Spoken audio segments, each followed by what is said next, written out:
Baik, Assalamualaikum warahmanallahi wabarakatuh. Baik, pada kesempatan video kali ini saya akan mengerjakan tugas proyek individu dari mata kuliah pengantar bisnis manajemen kelas A. Adapun dosen pengampu saya yaitu Dr. Muhammad Hasbi MSc. Di sini saya akan menjelaskan perancangan usaha bisnis kos-kosan milenial yang bernama Millennial Kos. Next, latar belakangnya. Adapun latar belakang untuk proposal ini, perencanaan usaha bisnis kos-kosan bagi mahasiswa dapat dimulai dengan fakta bahwa kebutuhan akan tempat tinggal bagi mahasiswa, universitas atau perguruan tinggi seringkali menjadi tantangan terbesar. Hal ini disebabkan oleh keterbatasan fasilitas, akomodasi yang tersedia di lingkungan kampus dan kawasan sekitarnya. Faktor yang perlu dipertimbangkan dalam latar belakang ini termasuk kebutuhan tinggal mahasiswa. Setiap tahun, jumlah mahasiswa yang membutuhkan tempat tinggal di sekitar kampus bertambah. Sementara itu, fasilitas perumahan kampus seringkali mencakupi untuk menampung semua mahasiswa, tidak cukup menampung. Adapun tujuan proposal ini yang pertama itu memenuhi kebutuhan perumahan mahasiswa, yang kedua memberikan kualitas yang tinggi tentunya, ketiga menjadi pilihan yang kompetitif, keempat mendukung kehidupan akademis, kelima pengelolaan bisnis yang berkelanjutan, keenam peningkatan bisnis. Adapun visi dan misinya itu yang pertama visi menjadi penyedia utama tempat tinggal bagi mahasiswa yang mengutamakan kualitas, kenyamanan, dan keamanan untuk mendukung pengalaman belajar yang optimal di lingkungan yang mendukung. Adapun misi kami yang ada 7, yang pertama itu memberikan tempat tinggal yang berkualitas, lokasi yang strategis, fokus pada kebutuhan mahasiswa, pembentukan komunitas yang solid, berkesinambungan dalam pengembangan, komitmen terhadap pelayanan, dan yang terakhir pendekatan kewirausahaan dan inovasi. Nah, next.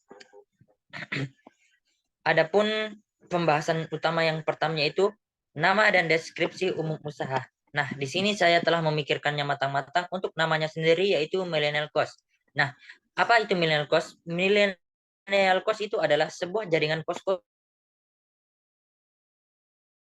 yang dipenuhi kebutuhan perumahan mahasiswa dengan pendekatan modern yang berfokus pada pengalaman tempat tinggal yang berkualitas. Kami percaya bahwa mahasiswa membutuhkan lingkungan yang tidak hanya sebagai tempat tinggal, tetapi juga sebagai tempat yang mendukung akademis dan sosial mereka. Next. Analisis lokasi dan waktu operasional. Nah, di sini tempat kami sangat strategis, bisa dilihat lokasi milenial ini terletak di Jalan Perintis Kemerdekaan 7, Tamalan Rea Indah, Kecamatan Taman Rea, Kota Makassar, Sulawesi Selatan. Next. Nah, di sini ada peta situasinya. Di situ ada keterangannya, terlihat garis yang pertama itu Kos Putri, yang kedua garis merah itu Jalan Perintis Kemerdekaan, yang kuning itu adalah Jalan Perintis Kemerdekaan 7. Nah, untuk lengkapnya kami bisa lihat peta lokasinya aslinya. Next.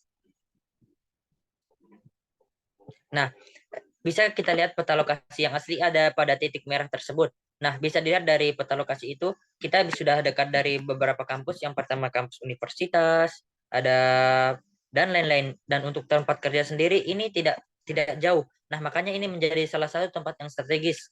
Dan kenapa saya memilih tempat ini? Karena ini sangatlah strategis sekali untuk segmentasi pasarnya nanti. Nah, next. Nah, untuk set plan-nya sendiri bisa kita lihat di situ ada lantai 1 dengan 7 kamar dan ada tempat 1 parkir mobil dan parkir motor. Di situ kami menyediakan, pada set plan kami menyediakan 7 kamar bawah dan di lantai 2 7 kamar atas. Dan di mana di bawah itu sebagai kamar premium dan di atas sebagai kamar standar. Next.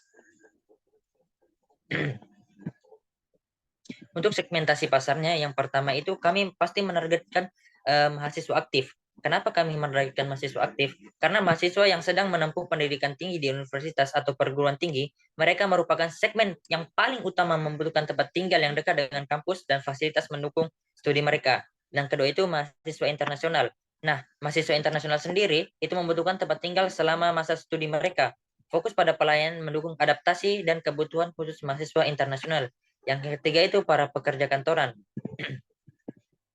Ini mencakup pekerja kantoran yang sedang bekerja di lembaga tertentu. Nah, mereka menjadi sasaran kita karena bisa menjadi bisa kita lihat sebegitu banyak pekerja kantor yang ngekos saat ini.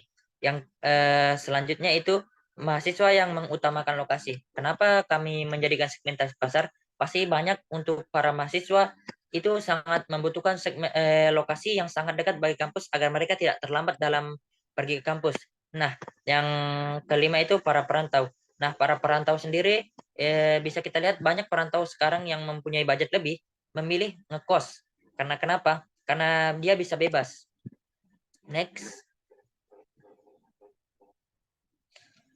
Nah, adapun harga sewa dan fasilitas. Nah, di sini saya membaginya menjadi tipe kamar standar dan harga sewa per bulannya itu 800.000 per bulan dan tipe kamar premium yaitu 1,2 juta per bulan dan pastinya yang kita berikan lebih banyak dari sesuai dengan harganya lah. Nah, adapun fasilitas umumnya yaitu dapur dan kamar mandi dan fasilitas kamarnya itu ada meja kerja atau meja belajar serta lemari juga kamar mandi yang bersih dan terjaga kenyamanannya. Nah, untuk keamanan sendiri, kami menyediakan 24 jam CCTV yang terpasang di luar kos. Next. Nah, di sini kita masuk dari struktur biaya dan estimasi keuntungan. Nah, biaya bisa kita lihat yaitu pertama biaya pembangunannya saja sudah mencakup 800 juta, properti 65 juta, fasilitas 13 juta dan jumlahnya 879 juta. Next. Adapun biaya variabel next.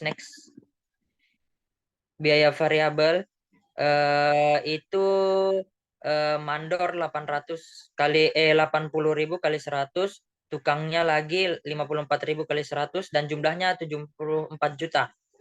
Nah, jumlah keseluruhan yaitu 953 juta rupiah. Next.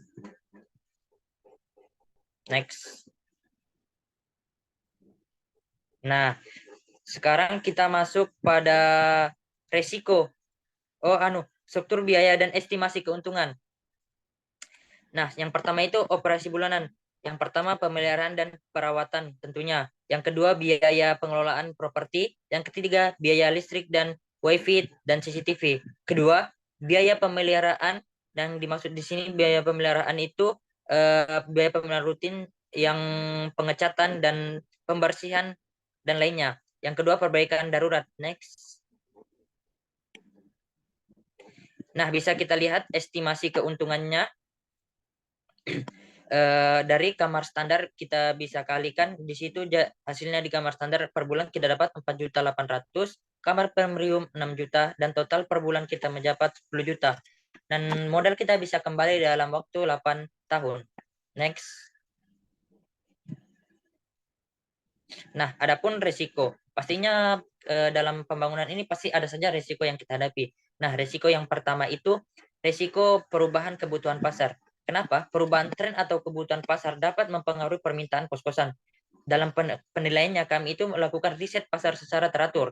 Nah, yang kedua itu risiko persaingan yang tinggi. Nah, pasti semua itu mempunyai persaingan yang tinggi terhadap apalagi dunia properti seperti kos-kosan ini. Nah, penilaiannya itu tingkatkan diferensiasi dengan menyediakan fasilitas unik, harga yang kompetitif, atau layanan yang tambahan yang menarik. Risiko yang ketiga itu ketergantungan pada lokasi. Jika lokasi tidak menarik, hal ini bisa mengurangi minat penyewa. Nah, tapi bisa kita lihat tadi lokasi kita sangat strategis, tentunya bisa lebih untung lah. Nah, untuk mengelola strategi, kita juga mengelola risikonya. Yang pertama itu diversifikasi portofolio properti. Nah, ini memiliki beberapa properti yang lokasi berbeda untuk mengurangi risiko bergantung pada lokasi. Yang kedua itu asuransi properti. Ketiga, cadangan keuangan. Keempat, kemitraan atau aliansi strategi. Nah, pada kemitraan ini bermitra dengan kampus atau institusi terkait dengan meningkatkan akses ke pasar atau mendapatkan dukungan terkait regulasi. Yang kelima itu evaluasi periodik. Nah, next. Nah, terakhir kita masuk pada saran dan kesimpulan. Nah, pada bab terakhir ini sarannya itu dengan visi untuk menciptakan lingkungan hunian yang nyaman, aman, dan mendukung bagi mahasiswa. Kami berkomitmen untuk menghadirkan layanan kos-kosan yang tidak hanya menjadi tempat tinggal, tetapi juga menjadi rumah bagi setiap penyewa. Kami melalui fasilitas modern, keamanan yang menjamin, dan fokus dan kepuasan penghuni millennial cost bertekad untuk menjadi pilihan utama bagi mahasiswa yang mencari tempat tinggal yang terbaik. Nah, kesimpulannya, dalam kesimpulan ini, bisnis kos-kosan untuk mahasiswa hadir sebagai solusi yang tak hanya memberikan tempat tinggal, tetapi juga sebuah pengalaman hunian yang berkualitas tinggi, menyadari akan kebutuhan lingkungan yang mendukung proses belajar mahasiswa. Millennial Cost hadir dengan komitmen untuk menghadirkan fasilitas modern, layanan yang dapat diandalkan, dan komunitas yang membangun dengan fokus pada inovasi, berkelanjutan, dan kepuasan penghuni. Bisnis ini tidak sekedar menyediakan tempat tinggal, melainkan menciptakan rumah bagi para penyewa, memungkinkan mereka menjalani masa studi mereka yang lebih aman dan produktif. Millennial Cost hadir untuk meridentifikasi konsep kos-kosan, menghadirkan gaya hidup hunian yang modern, aman, dan mendukung perkembangan pribadi bagi setiap penyewa. Mungkin itu saja presentasi dari saya. Kurang dan lebihnya mohon dimaafkan. Wabillahi taufiq wal hidayah. Wassalamualaikum warahmatullahi wabarakatuh. Terima kasih.